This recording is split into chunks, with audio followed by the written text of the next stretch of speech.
Go. Hello there, my name is Romolo. Zarlenga, funny name, isn't it? But I've got something a bit serious to talk to you about. So I hope you listen to what I've got to say. It's about the old dreaded smoking thing. We've all talked about it, some of us have done it, but I'm here to tell you that it is not really very good for you at all. And I should know because I smoked for 50 years. So that's a lifetime. I don't know who's going to watch this, but you stop and think about how long 50 years is, because I certainly am from now on. It's a long time, it's a lifetime, and that's how long I smoked for. And I'm lucky, I guess, that I'm still here and able to tell you about it. I'm glad that I am, because I'd like to say some things that might encourage you. Is that if you are smoking, to give it up. Because first and foremost, as was told to me many times, but I never took any notice, smoking is a health issue. So everything comes from that. Until you accept that smoking is a health issue, it's going to be difficult to do anything about it. So if you're serious about looking after yourself, think about that first. And all else will flow from that. Thanks, Romolo. So can you start by telling us a bit about when you started smoking and the things that went along with that? Well, I started smoking seriously when I was 12, but I actually had my first cigarettes at 7. Pinched a couple out of the old man's packet and didn't know how to draw back, just sort of lit them up and threw them away. That was my first experience. I didn't like it very much then. But at 12, when I really started smoking, it was to do with impressing a girl that I really liked.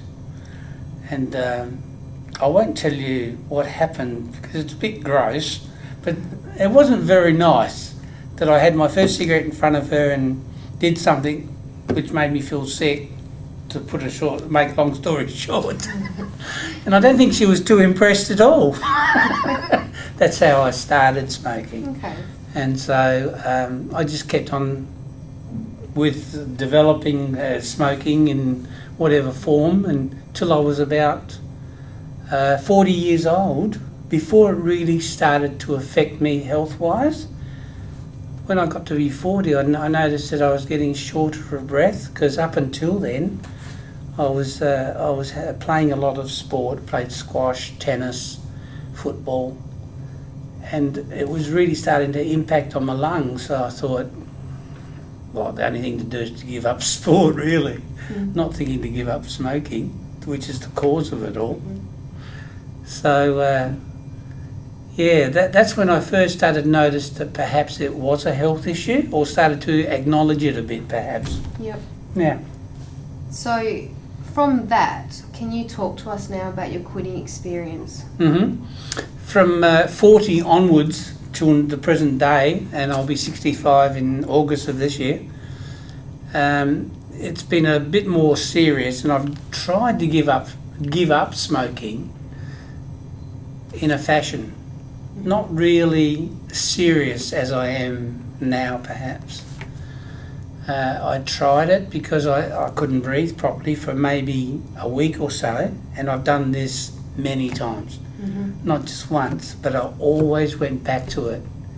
So I guess in my mind, what I said previously about this being a health issue first, I still didn't fully accept. Yep. And the first time I became really serious about smoking, giving up smoking, was when my wife and I separated. We were living in the Adelaide Hills, so that would have been 2000, the year 2000.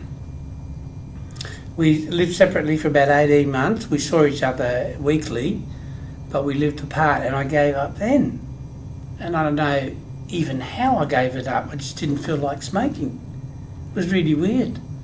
We got back together after 18 months, after counselling, whatever. And before I knew it, I was smoking again. So I guess I still wasn't serious. Yeah. So that's like... what's that, 50, that was 15 years ago.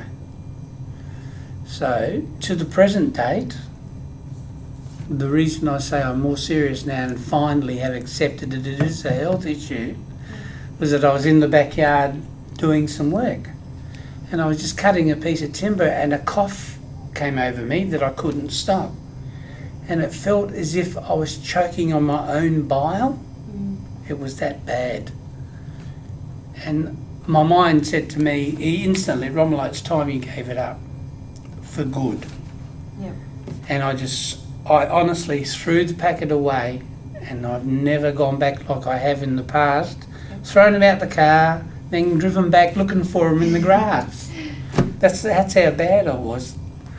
So this time, I believe it's forever. Yep. And that's the difference. I have accepted that it's a health issue. I found it very hard to breathe not very hard to breathe, but shortness of breath for 3 months after I gave up smoking is much better now. Yep.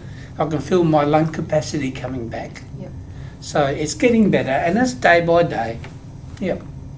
So it's good.